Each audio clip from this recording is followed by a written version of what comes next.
A escalada de tensões em torno da Groenlândia deixou de ser apenas retórica diplomática e passou a ocupar o centro do tabuleiro estratégico do Ocidente. O que até pouco tempo parecia impensável, um confronto político direto entre os Estados Unidos e aliados europeus da OTAN, agora é discutido abertamente em capitais europeias e em Washington. A postura adotada por Donald Trump em relação à Groenlândia mudou o tom da relação transatlântica e acendeu um sinal de alerta em toda a Europa. Nesta quarta-feira, 14 de janeiro, uma delegação da Dinamarca esteve em Washington para reuniões de alto nível com Jay Vance e Marco Rubio. O tema foi direto e sensível, a pressão crescente do presidente Donald Trump sobre a Groenlândia. Ao fim do encontro, a avaliação dinamarquesa foi clara e preocupante. Trump não está apenas fazendo declarações provocativas, ele quer de fato controlar a Groenlândia. E quando afirma que obterá a ilha do jeito fácil ou do jeito difícil, isso deixa de soar como diplomacia e passa a se parecer com um ultimato estratégico. O impacto foi imediato. A Europa entrou em modo de emergência. Países-chave reagiram publicamente e alguns foram além das palavras. Alemanha, Suécia, Noruega e França anunciaram o envio de militares à Groenlândia, inicialmente para missões de observação, reconhecimento e exercícios conjuntos. No entanto, ficou explícito que a opção de enviar forças de combate permanece sobre a mesa. Esse movimento europeu não é simbólico. Ele reflete o receio real de que uma linha vermelha esteja prestes a ser cruzada. Diante desse cenário, uma pergunta se impõe. Trump pode realmente atacar? E se isso acontecer, a OTAN sobreviveria? Para muitos, a Groenlândia sempre foi associada a gelo, isolamento e distância. Mas, para estrategistas militares, ela é um verdadeiro porta-aviões natural. Um ponto fixo no mapa, localizado entre a América do Norte e a Europa, de frente para o Ártico Russo. Com o derretimento gradual das calotas polares e a abertura de novas rotas marítimas, o valor estratégico da região aumentou exponencialmente. Os Estados Unidos já mantêm na Groenlândia sua base mais ao norte, a base de Pitufik, da Força Espacial, anteriormente conhecida como Thule Air Base. Ela abriga sensores e radares essenciais para alerta antecipado de mísseis e vigilância espacial. Trump usa esse argumento para sustentar sua narrativa. Por ser vital à segurança nacional americana, Washington teria o direito de controlar diretamente a região, inclusive por meio de uma anexação formal. O ponto central é que Trump não está apenas sugerindo negociações ou acordos. Ele elevou o tom deliberadamente, ao dizer que os aliados têm apenas duas opções, aceitar ou aceitar. Ele cria uma ambiguidade calculada. Se a Dinamarca ceder, Trump dirá que firmou um acordo histórico. Se resistir, ele poderá afirmar que foi forçado a escalar. Esse tipo de linguagem é recorrente em crises internacionais que terminam em conflitos armados.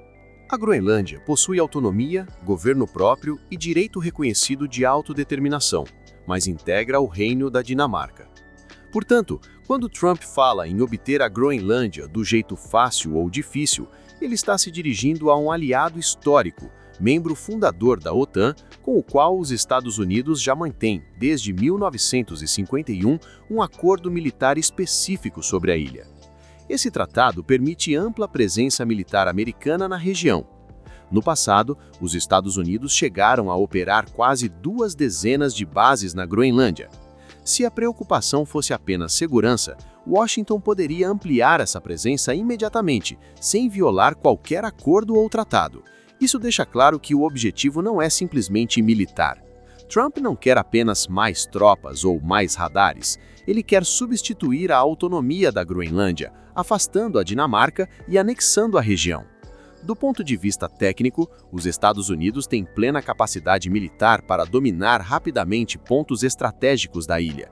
O problema não é operacional, é político, institucional e civilizacional. Um ataque a um aliado da OTAN seria visto como a ruptura da própria ordem internacional construída no pós-1945. As consequências seriam devastadoras. A credibilidade americana seria profundamente abalada.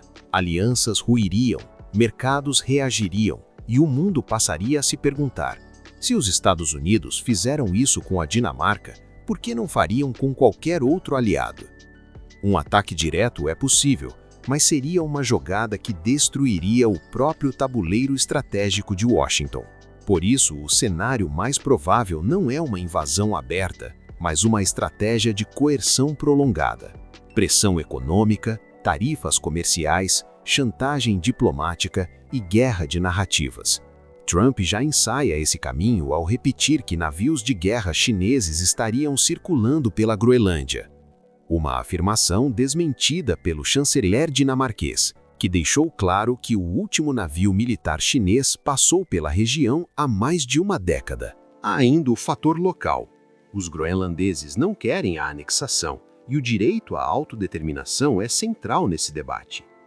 Mesmo assim, surge outra pergunta. O Congresso americano poderia frear Trump? Em teoria, sim.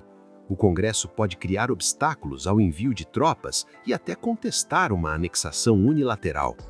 Na prática, porém, o executivo costuma agir mais rápido, criando fatos consumados difíceis de reverter. Além disso, o Congresso segue sob controle republicano, o que tende a reduzir a velocidade e a eficácia de qualquer reação institucional. E se Trump avançar, isso significaria o fim da OTAN? A resposta para muitos líderes europeus é sim. Um ataque entre membros destruiria o princípio da confiança mútua que sustenta a aliança. A OTAN poderia continuar existindo formalmente, mas o espírito do artigo 5 desapareceria. O primeiro-ministro da Polônia foi direto ao afirmar que, se isso acontecer, será o fim do mundo como o conhecemos. Em resumo, Trump pode atacar. A capacidade existe e a narrativa política está sendo construída. Mas o caminho mais provável é o da coerção contínua, não da invasão imediata.